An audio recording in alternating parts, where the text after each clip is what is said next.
नास्तिक महात्मा का अध्याय 12वां अथ द्वादशो अध्याय पार्ट 12। नास्तिक बोले कि मुनीश्वरों, इसके बाद मैंने जो कुछ यमराज का शासन देखा है उसको मैं कहता हूँ। वह दक्षिण द्वार में पातकी लोग दुख भोगते रहते हैं। वहाँ अनेक प्रकार के भयानक दूतों को देखा, जिनके विशाल देह, लंबे होंठ, ऊपर को उठे हुए केश, भयंकर सुअर के समान आकार, कृष्णावर्ण पतली कमर के होते हैं। कुछ यमदूत सिंह के समान पैर और कुछ व्याघ्र समान रूप वाले तथा माजर के समान रूप वाले और नेत्र वाले, सर्प बिच्छू के समान रूप वाले तथा भयानक आवरण में भूषित है।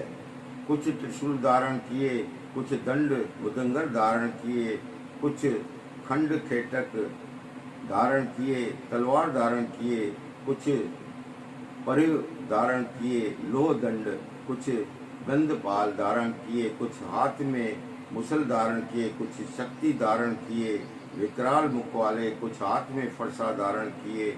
ऐसे नाना प्रकार के शस्त्रों को धारण कर किए हुए दूतों को यमराज ने, पापियों ने अनुग्रह के वास्ते, ये दूत दुरात्मा पापी को तोड़ना देते हैं, पाप कर्म में रत हैं, क्रूर और कलह प्रिय हैं। ऐसे पापियों को तलवार सरी के पत्तों में वन में दूत लोग ले जाकर डालते हैं। मैंने कुछ पापियों को कालसूत्र नरक में पड़े हुए देखा। जो लोग मलेच्छ वृत्ति के जीवन का निर्वाह करते हैं और जो लोग चोर क्रम और जीवन निर्वाह करते हैं, ये लोग अपने पूर्व कर्म के नरकों में बहुत यातना सहते हैं।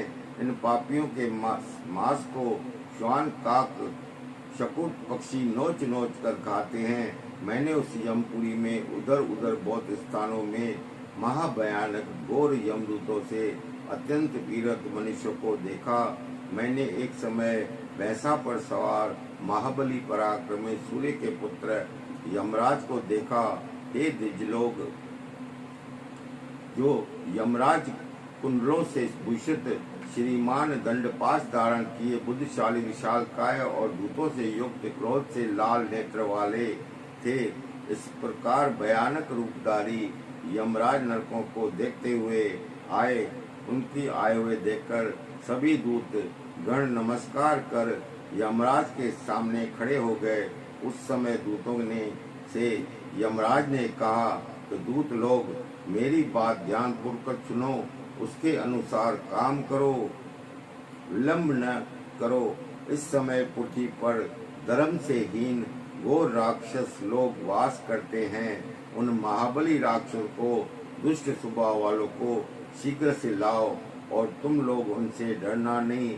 ऐसा धर्मराज के कहने में पर वे दूत बड़े वेग पृथ्वी तल में जहाँ से दानव स्थित थे वहाँ सब मिलकर आए, और वहाँ उन राक्षसों के साथ दूतों का पाश तोमर मुद्गन शस्त्रों द्वारा युद्ध हुआ।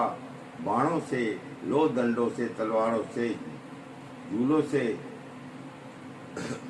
बक्षु पक्षियों से और उन महान दैत्यों को पाश से बांधकर यमराज के पास ले आए। उन दैत्यों को देखकर धर्मराज अत्यंत भयानक हो गए और अपने दूतों से कहा, उन्होंने चित्रगुप्त के घर ले आओ। चित्रगुप्त से उन राक्षस को आए देखकर कुंभ में डाल दिया। ब्राह्मण लोग इस तरह समस्त जगत कालपाश के वश में हो जाता है। जवान बालक वृद्ध गर्भ में शिशुत्व हो जो है, सभी प्राणों काल में वशीभूत हैं। जो लोग पाप कर्म करते हैं और धर्म से हीन हैं, वे इस लोक में दुख दार्ढ्य से युक्त देख पड़ते हैं, क्योंकि किया हुआ शुभ अशुभ कर्म अवश्य भोगना पड़ता है। यहाँ नास्तिक महात्मा का 12वां अध्याय समाप्त हुआ। नास्तिक महाराज की जय। हरिओम नमो नारायणा।